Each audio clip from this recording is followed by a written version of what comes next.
Hi, welcome to M for Montessori. And how is the lockdown treating you? We are a couple of weeks into it in India, and things are still a little confused, but just hang in there. So the idea to do today's Montessori topic, because it's the last week of April and we are doing a Montessori topic, the idea I got is from the Q&A video that I posted a couple of weeks back. And a parent had asked about the process of reading and writing in a Montessori environment. And I really wanted to do a seminar or a talk on this for our parents. So I thought, why not?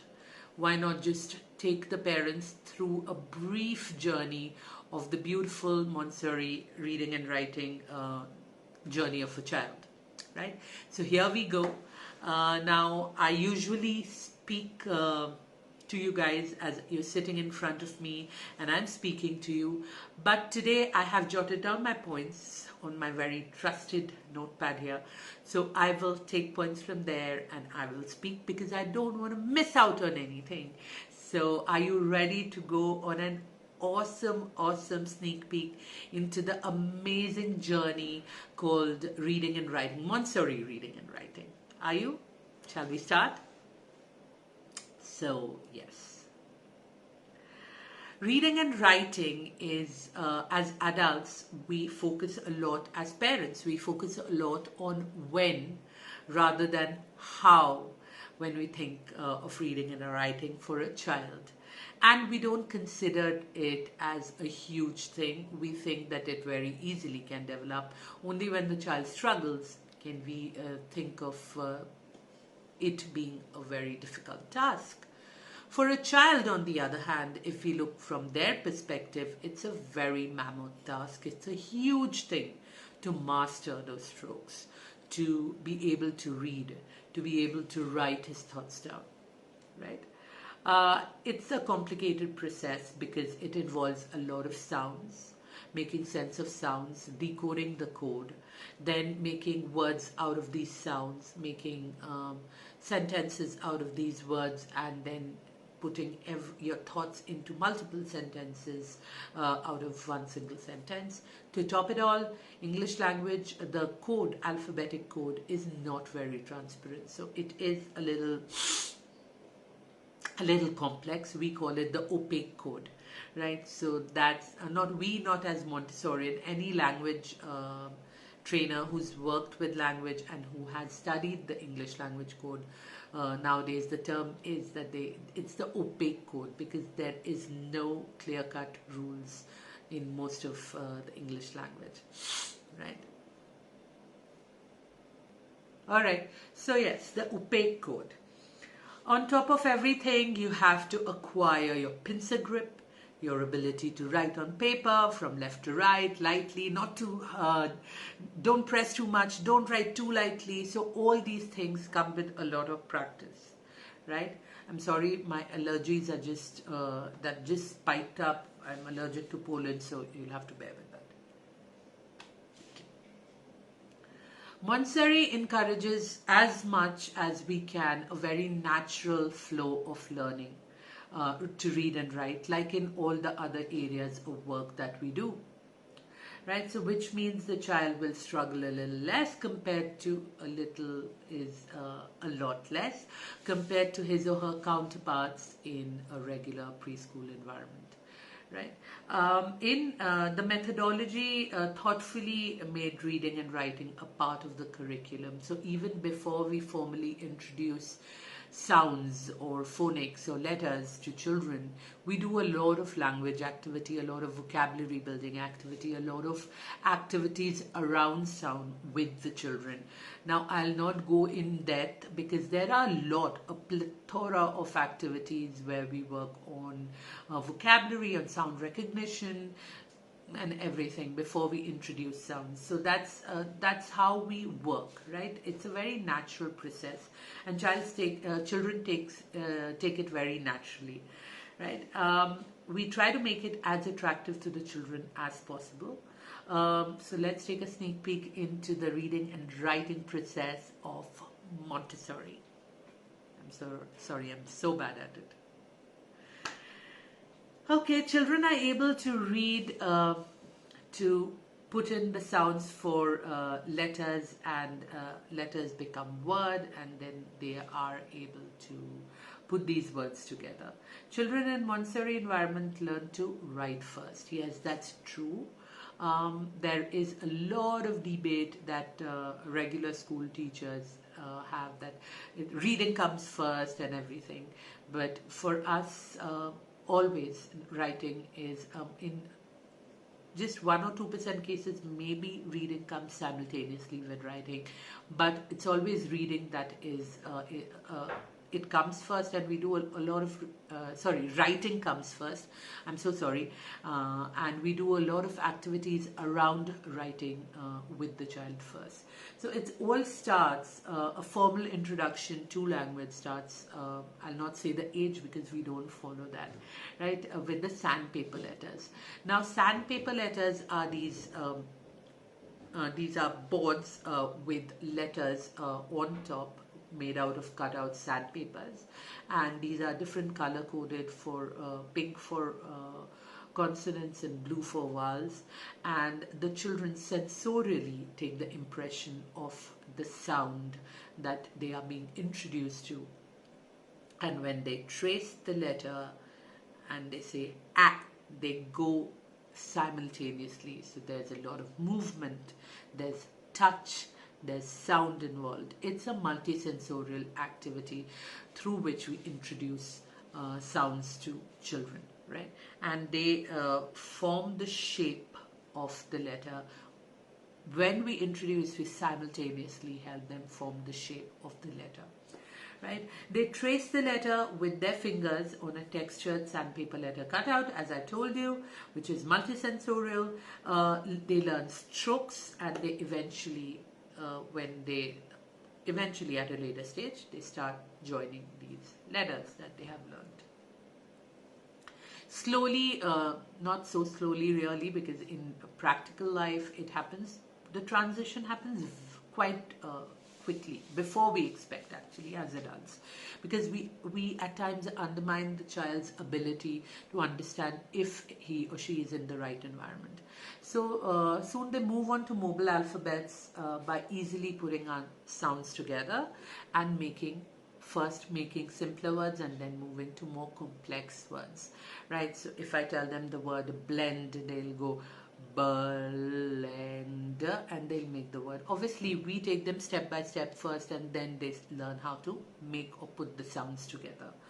The movable alphabets allow children to do the writing before they even are perfect with the pencil holes or know how to write on paper, and before they're formally introduced.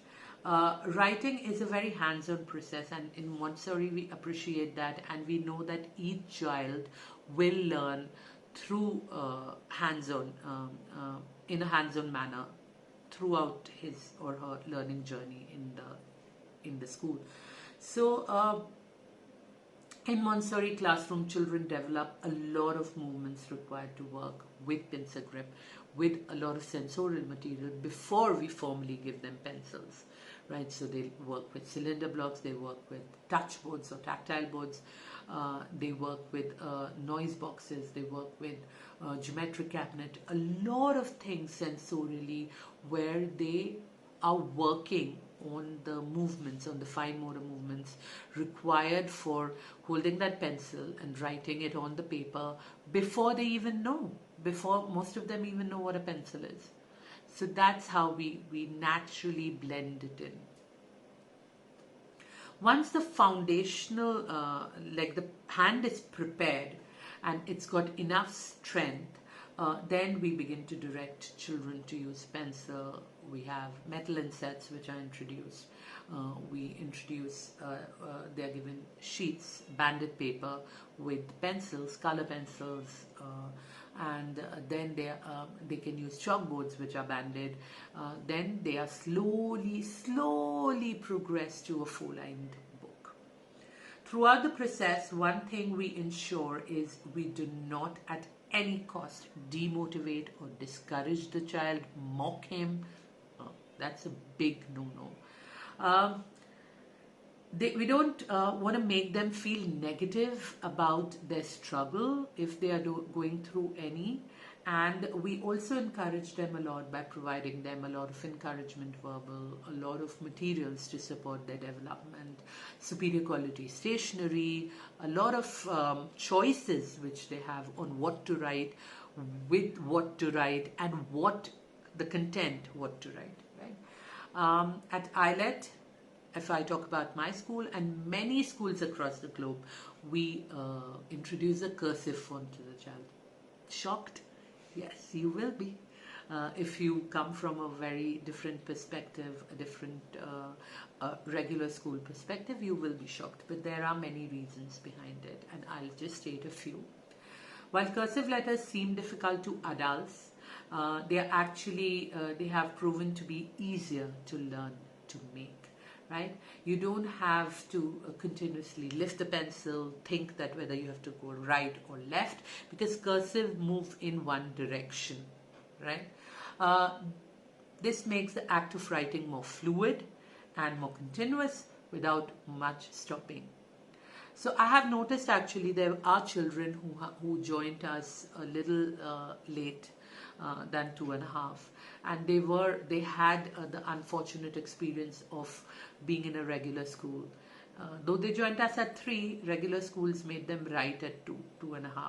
So they are still stuck on the ability they developed there. So we try to encourage them, but the font also, though we encourage joining and everything, if we see them struggling, then we will not force them into choosing a font of our choice, right? In addition to letters, it's easy.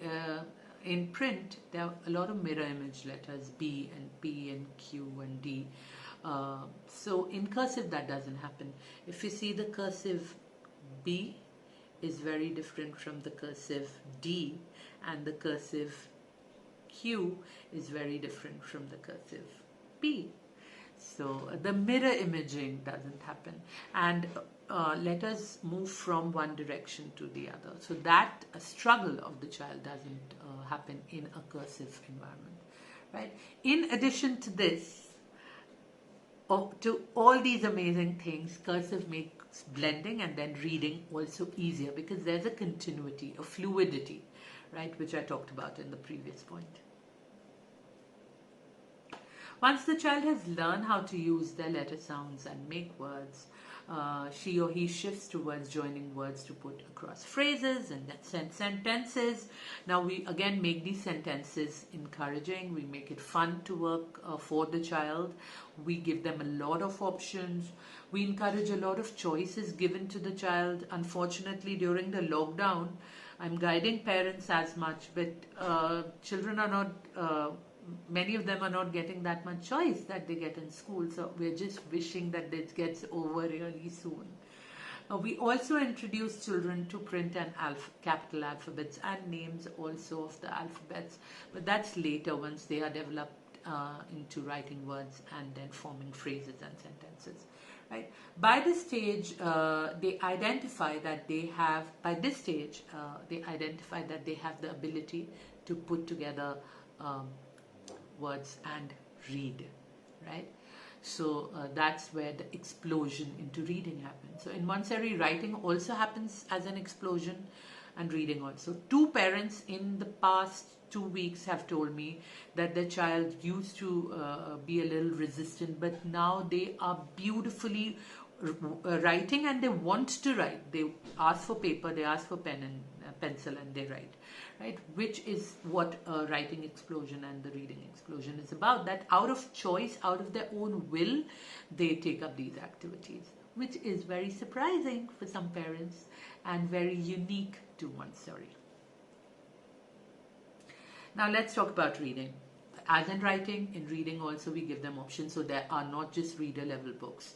There are a lot of options. They can read chits, we have folders, they can read folders. We have cards, classified cards, nomenclature cards, they can read those. We have slips, they can read those. A lot of options. Along with that, we have decodable books or reader books, and besides many other books. So we encourage them to use their choice. We are very picky in our reader level books because our children are reading at a higher level. Most of them are by the time they reach this stage and they want to read more. So we don't give them books like Cat Sat on a Mat. So those are very, at least in Islet we don't. Because we have seen that they cross that stage, they cross that bridge very fast. So we give them storybooks with nice storylines, which follow a nice phonetic pattern also, which doesn't pose a lot of difficulty to the child because they're still developing. And if they come across complexities, then it'll be a problem for the child. So yes, we encourage a lot of books that are high quality books. Quality in the content, in the illustration, in the storyline. There are a lot of books. I'll try to leave a few links below of the publishers that we recommend, but yeah. Not all reader level books are phonetic, and not all non-reader level books are an absolute no-no. So keep your options open is all I'm saying. At Islet, we try to make reading and writing much less stressful and painful and more rewarding to the child, even though we don't give stickers and good work and smiley faces and all that. Right? Our guides are specially trained. Our directress, me, has been in my past life. I was a phonics and grammar trainer with children, and I have almost a decade of experience working with children on phonics and grammar before I took plunge into Montessori. So yes, so Montessori reading and writing happens very organically, very systematically, and where your child is mostly happy and in a happy space of mind. Right? So that was all very heartfelt, and I hope you liked it, and I hope I gave you a little insight on what really happens in Montessori. In the final year we do introduce them to a lot of alternate sounds, grammar, so all that, and many schools like ours introduce them to Hindi sounds and Kannada sounds because we are in Karnataka in India. So yes, so that is done. But I have given you a sneak peek on what reading and writing is all about, and I hope it was helpful. Till then, take care, share the video if you liked it. It's getting really tough, but keep the smiles on and take care of those children there. All right, bye-bye, and do subscribe and hit the bell icon.